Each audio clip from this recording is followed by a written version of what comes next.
Hi, my name's Emma and I'm going to teach you how to apply for a course here at Weston College. If you haven't already found a course, head to www.weston.ac.uk and click on What Can I Study? Once you've decided on the course or courses you would like to apply for, head to that course page and click Apply. This will then take you to a page where you will need to create an account.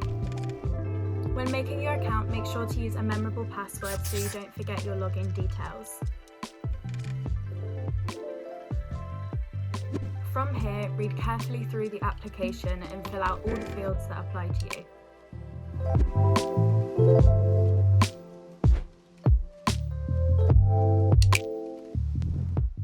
If you want to check on the progress of your application at a later stage, there is an Applicants tab on the website. All you'll need to do to log in is remember the details you created your account with. If you need any further support with your application, please get in touch.